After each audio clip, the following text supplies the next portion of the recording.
Bab 4. Sekretaris sang bos CEO. Surti berjalan ke arah dapur dengan menghentakkan kakinya.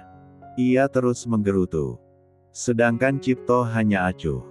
Apapun yang terjadi, aku akan tetap menikahi Kirana. Aku sudah tidak sabar untuk tidur dengannya, Cipto menyeringai mesum. Di kediaman keluarga Damar, datang seorang penata rias yang terkenal di desa. Biasanya orang memanggilnya Mbak Sinta. Permisi Bu, saya orang yang ditugaskan Tuan Cipto untuk mendandani calon istrinya, ucap Mbak Sinta. Oh baiklah, silakan masuk, ucap Mirna mengajak Sinta masuk ke kamar Kirana. Pintu kamar dibuka, terlihat Kirana yang sedang telungkup di atas ranjang lusuhnya. Kirana bangun, ayo cepat bersiap, ini Mbak Sinta sudah datang. Dia yang akan mendandanimu, ucap Mirna saat membuka pintu. Kirana bangun dengan mata sembabnya dan bergegas ke kamar mandi tanpa bicara apapun. Mbak Sinta tunggu di sini saja ya, maaf saya tinggal karena masih ada urusan, ucap Mirna pamit. Iya Mbak nggak apa-apa, ucap Mbak Sinta. Setelah Kirana selesai mandi ia didandani dan dipakaikan baju pengantin. Kebaya putih dengan hiasan kepala kembang melati di sampingnya. Wah, Kirana cantik sekali, Mbak jadi pangling dibuatnya, ucap Mbak Sinta menghibur Kirana. Lah tahu Kirana terpaksa menikah dengan Tuan Cipto. Semua orang di desanya juga tahu bahwa Cipto akan menikahi Kirana. Hampir setiap hari Cipto pamer kalau ia akan menikahi kembang desa tercantik di sana. Kirana memang gadis paling cantik di desa, banyak pemuda yang mendekatinya tapi Kirana hanya acuh, ia tak ingin menjalin hubungan dengan siapapun. Karena membuang-buang waktu saja pikirnya. Terakhir Kirana dekat dengan Vero, pemuda tampan dan kaya di desanya, Kirana sempat jatuh hati pada Vero karena kebaikannya, tapi ternyata Vero menjalin kasih dengan sang adik, walaupun belum sempat menjalin hubungan dengan Vero. Tapi Kirana tahu adiknya sengaja menggoda Vero. Mbak, ucap Kirana dengan mata berkaca-kaca. Ia berharap Sinta mau membantunya. Kirana maaf, saya cuma dibayar Tuan Cipto buat mendandani kamu, ucap Mbak Sinta tak enak hati. Ia tahu dan mengerti apa yang diinginkan Kirana. Kirana menangis sedih meratapi hidupnya bagaimanapun caranya ia harus kabur, dan mencoba membujuk Mbak Sinta lagi. Mbak Sinta kali ini saja tolong, Kirana tidak mau dinikahkan dengan Pak Cipto, bantu Kirana ya Mbak, ucap Kirana berderai dengan air mata. Bagaimana ya? Ucap Sinta sambil garuk-garuk kepala. Ia bingung, bagaimana caranya membantu Kirana. Nanti Mbak pura-pura ke kamar mandi dan aku akan keluar lewat jendela, setelah aku akan ikut mobil pengantar sayur di depan jalan sana, ucap Kirana memberi ide. Baiklah, Mbak akan membantumu, ingat ya. Hidup yang bahagia di kota, sekarang siapkan barang-barangmu, ucap Mbak Sinta yang merasa kasihan. Akhirnya ia menyetujui untuk membantu Kirana, ia tahu Kirana gadis yang baik dan pekerja keras. Sangat disayangkan kalau harus menikahi pria yang beristri 4. Kirana menganggukkan kepala dan dengan cepat menghapus air matanya. Kemudian Kirana mengambil tas ransel dan memasukkan beberapa pakaian dan amplop yang berisi uang hasil kerjanya selama ini, sekitar 5 jutaan. Kirana juga mengambil kalung bertulis namanya di dalam lemari. Karena dari kecil Kirana selalu memakai kalung itu. Jadi ia berpikir mungkin kalung itu pemberian orang tua kandungnya. Terima kasih Mbak, aku akan ingat jasamu sampai kapanpun. Kirana menangis sambil memeluk Mbak Sinta. Mbak keluar dulu ya, ucap Sinta kemudian keluar kamar menuju kamar mandi, karena di rumah itu letak kamar mandinya berada di dekat dapur. Setelah Mbak Sinta pergi ke kamar mandi, Kirana segera membuka jendela kamarnya dan langsung melompat ke bawah. Pergerakannya agak susah karena Kirana mengenakan baju pengantin. Ia belum sempat ganti karena terburu-buru. Dengan mengendap-endap Kirana berjalan meninggalkan rumah. Memanjat pagar dan berlari ke arah jalan besar. Mirna yang tidak tahu kalau Kirana sudah kabur, berjalan ke arah dapur dan bertemu Sinta yang baru keluar dari kamar mandi. "Mbak Sinta, mana Kirana?" tanya Mirna. "Di dalam kamar Mbak, tadi aku kebelet pipis jadi aku tinggalin," ucap Mbak Sinta. Mirna bergegas masuk ke dalam kamar Kirana, perasaannya jadi tidak enak. Mirna terkejut saat membuka pintu. Dan benar saja, kamar itu kosong, tidak ada siapapun di sana, dengan jendela kamar terbuka lebar. "Astaga. Bagaimana ini?" ucap Mirna takut. "Ada apa Mbak?" ucap Sinta pura-pura tidak tahu. "Kirana kabur," Mirna dengan sedikit berteriak. Bab 5. Kirana kabur, Mirna dengan sedikit berteriak. "Aku harus memberitahu Tuan Cipto, mungkin Kirana belum terlalu jauh perginya." Mirna buru-buru keluar rumah, ia juga menelpon suaminya yang ada di rumah Tuan Cipto sejak dari pagi tadi. Saat keluar pintu pagar, terlihat Fania turun dari mobil bersama sang kekasih. "Ibu mau kemana?" tanya Fania saat melihat ibunya berjalan terburu-buru. "Kirana kabur, padahal sebentar lagi acaranya dimulai," ucap Mirna terburu-buru. "Hah? Gimana ini Bu?" Fania cemas. "Ibu akan ke rumah Tuan Cipto dulu untuk menemui ayahmu." Mirna meninggalkan Fania, ia terburu-buru ke rumah Tuan Cipto. "Baby, ada apa?" tanya Vero pada sang kekasih. "Kirana kabur," ucap Fania kesal. "Kabur? Kenapa dia kabur?" tanya Vero penasaran. "Dia kan mau dinikahkan sama Tuan Cipto hari ini," ucap Fania menjelaskan. "Hah?" Vero terkejut. Walaupun Vero pacaran dengan Fania, tapi Vero masih sering perhatian pada Kirana, meskipun Kirana bersikap acuh padanya. "Ayo kita cari Kirana, nanti dia kenapa-napa di jalan," ucap Vero yang merasa cemas. "Kenapa kamu perhatian pada Kirana? Kau masih mencintainya?" "Iya." Fania bertambah kesal mendengar kekasihnya yang perhatian pada Kirana. "Bukan begitu baby," ucap Vero dan saat akan menjelaskan, Fania malah mengusirnya. "Pergi sana, cari dia Kirana dan jangan pedulikan aku." Setelah mengatakan itu, Fania masuk ke dalam rumah dan membanting pintu dengan keras. Brak! Vero menghela nafasnya, ia sedang malas meladeni Fania yang sedang marah, jadi ia segera masuk mobil dan pergi dari sana. Fania mengintip dari jendela rumahnya dan merasa semakin kecewa, saat Vero malah pergi bukan berusaha untuk membujuknya.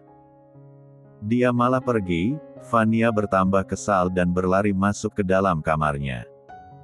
Di kediaman Tuan Cipto, Mirna sedang berlari memasuki rumah dengan nafas ngos-ngosan. Damar yang dari jauh sudah melihat Mirna berlarian, segera mendekatinya. "Ada apa Mirna? Di mana Kirana? Dia sudah selesai dihiaskan?" tanya Damar cemas melihat Mirna datang sendiri. "Itu, Ayah. Kirana," ucap Mirna terbata-bata, ia masih mengatur nafas, karena abis berlari. "Kirana kenapa?"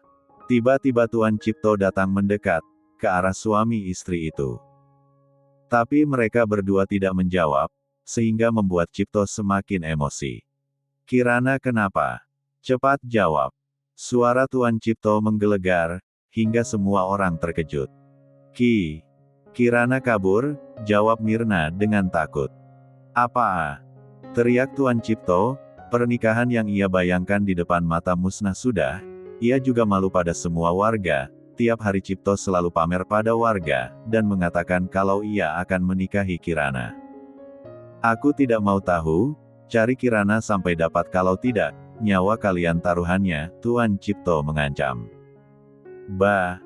Baik Tuan," jawab suami istri itu sambil menunduk ketakutan. Setelah suami istri itu pergi, Cipto segera memanggil para pengawalnya. "Kalian cari Kirana sampai dapat, mungkin dia belum pergi jauh," Ayo kalian segera berpencar, perintah Tuan Cipto dengan tegas. Baik Tuan, ucap mereka bersama. Brak. Tuan Cipto menendang kursi di depannya. Amarahnya sudah diubun-ubun. Kirana, kenapa kau kabur dariku? Kalau kau sudah ditemukan, tidak akan kulepaskan kau lagi, dan akan kukurung kau dalam kamar tanpa mengenakan pakaian, ucap Tuan Cipto itu dengan mata merah menahan amarah. Keempat istri Tuan Cipto hanya memandang dari kejauhan. Mereka tidak berani mendekat, karena mereka tahu kalau Tuan Cipto marah, suka mengamuk kadang suka main kekerasan saat berhubungan. Mereka bertahan karena Tuan Cipto selalu memberi uang yang banyak kepada mereka. Salah satu dari istrinya tersenyum puas. Tuan Cipto tidak jadi menikahi Kirana. Wanita itu adalah Surti, istri kedua Tuan Cipto. Surti memang tidak suka dengan Kirana yang begitu cantik dan begitu dipuja para pria di desanya. Surti merasa tersiingi oleh Kirana. Kirana berjalan cepat ke arah jalan raya. Di sana biasanya ada mobil yang mengangkut sayur ke kota. Akhirnya ada mobil juga, ucap Kirana dengan riang, saat melihat mobil pick-up terparkir di jalanan. Tak ingin membuang waktu, ia pun langsung mendekati. Permisi Pak. Apa Bapak akan pergi ke kota? Tanya Kirana dengan sopan. Tidak Neng, saya mau ke desa sebelah, jawab sang sopir. Apa boleh saya ikut Pak? Tanya Kirana yang tidak punya pilihan lain, dia lebih baik pergi dulu dari sini, setelahnya ia akan mencari solusi untuk pergi ke terminal. Boleh tapi Neng duduk di belakang ya, soalnya di depan ada kernet. Ucap sang sopir. Tidak apa-apa, Pak, ucap Kirana sambil naik ke belakang mobil pick-up yang tertutup terpal. Kirana merasa lega karena mobil itu tertutup, jadi ia bisa sembunyi dari kejaran orang tuanya. Tak lama mobil itu pun melaju di jalan raya. Di dalam terpal itu Kirana mengganti pakaiannya dengan terburu-buru. Ia harus menyamar agar tidak ditemukan oleh mereka. Ia berencana setelah turun ini ia akan membeli rambut palsu, topi dan masker, karena ia tahu Tuan Cipto tidak akan mudah membiarkannya lolos begitu saja. Dari dulu Pak Cipto selalu mendekatinya dan menawarkan Kirana agar menjadi istrinya. Ia pikir Kirana seperti wanita-wanita lainnya yang sangat menyukai uang. Bab 6. Kirana segera turun dari mobil dan berjalan ke arah terminal setelah diberitahu sang sopir. Setelah berjalan hampir 30 menit akhirnya Kirana sampai di terminal. Ia juga membeli semua perlengkapan yang diperlukan, dari topi, rambut palsu dan juga masker, kemudian langsung menggantinya di WC umum. Saat akan naik bus, terlihat ayah dan ibunya sedang memeriksa bus-bus yang ada di sana. Di belakangnya terlihat beberapa anak buah Tuan Cipto. Gawat! Aku harus sembunyi. Kirana langsung menaiki bus dan duduk di pojokan. Pengawal Tuan Cipto melewati tempat duduk Kirana begitu saja, karena Kirana yang menyamar sebagai laki-laki jadi pengawal itu tidak mengenalinya. Aman, batin Kirana. Tak lama bus pun berjalan. Setelah hampir 1 jam bus pun tiba di kota. Aku harus kemana ini? Kirana berjalan tak tentu arah. Tapi kakinya tetap melangkah menyusuri jalanan kota. Tapi tiba-tiba tas yang ia pegang, direbut oleh seseorang. Hei, copet sialan, berhenti. Kirana terus mengejar pencopet itu. Orang-orang yang berada di jalan tidak ada yang menolongnya, hanya menonton saja. Di tepi jalan terlihat seorang pria tampan bersandar di dekat pintu mobil, sedang menunggu sang asisten yang sedang memperbaiki ban mobil yang pecah. Hei Bas, kenapa lama sekali? Oma dan Momi sedang menungguku, ucap pria tampan itu. Sebentar lagi Tuan, ucap sang asisten. Kenapa kau tidak menghubungi sopir di mansion untuk menjemputku, ucap pria itu kesal. Sudah Tuan, mungkin mereka sedang di jalan, ucap asistennya. Aku akan nelpon Oma, pasti sekarang dia sedang mengomel. Pria tampan itu mengambil ponselnya dan saat akan menelpon tiba-tiba dari arah belakang seseorang menabraknya. Bruk! Ponsel pria itu terjatuh ke aspal bersama dengan orang yang menabraknya.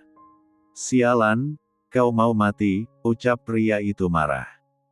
"Maaf Tuan, maaf." Kirana bangkit dan terus berlari tanpa menghiraukan pria itu lagi. "Hei!" Pria itu langsung mengejar Kirana. Kirana terus berlari mengejar si pencopet. Saat berada di jalan buntu, pencopet itu tidak bisa berlari kemana-mana lagi, karena terpojok pencopet itu mengeluarkan senjata tajamnya berupa belati. "Kembalikan tasku," ucap Kirana sambil ngos-ngosan. "Jangan mendekat," ucap si pencopet sambil menodongkan senjatanya ke arah Kirana. Kirana tetap berjalan mendekati si pencopet. Karena terpojok, si pencopet langsung menyerang Kirana. Saat akan mengarahkan pisaunya ke arah Kirana, pencopet itu malah mendapatkan tendangan. Kelang! Pisau si pencopet itu jatuh ke aspal, lalu Kirana kembali memberikan tendangannya ke arah kepala si pencopet. Duk! Pencopet itu jatuh tersungkur di aspal sambil meminta ampun. "Makanya kerja, jangan cari duit haram," ucap Kirana sambil mengambil kembali tasnya. Saat akan keluar lorong, terlihat pria yang ia tabrak tadi sedang bersandar di tembok. Astaga! Kirana terkejut saat akan menabraknya lagi. "Ganti rugi ponselku," ucap pria tampan itu sambil memperlihatkan ponselnya yang retak 1000. "Tadi kan saya sudah minta maaf Tuan," ucap Kirana. "Kalau kata maaf berguna, untuk apa ada kantor polisi?" ucap pria itu memandang Kirana. "Kantor polisi kan untuk penjahat," ucap Kirana polos. "Ya, kau penjahatnya. Karena kau tidak mau ganti rugi, jadi siap-siap masuk penjara," ucap pria itu mengancam. "Jangan Tuan, saya tidak mau masuk penjara, tapi kan saya tidak punya uang, saya mau gantinya bagaimana? Saya hanya orang desa yang merantau ke kota," ucap Kirana dengan sedih. "Aku tidak mau tahu," ucap lelaki itu tidak peduli. "Aku akan melakukan apa saja Tuan, tapi tolong jangan penjarakan saya. Tuan bisa memperkerjakan saya," ucap Kirana sambil memelas. "Memang kau bisa apa?" Pria itu hanya ingin tahu.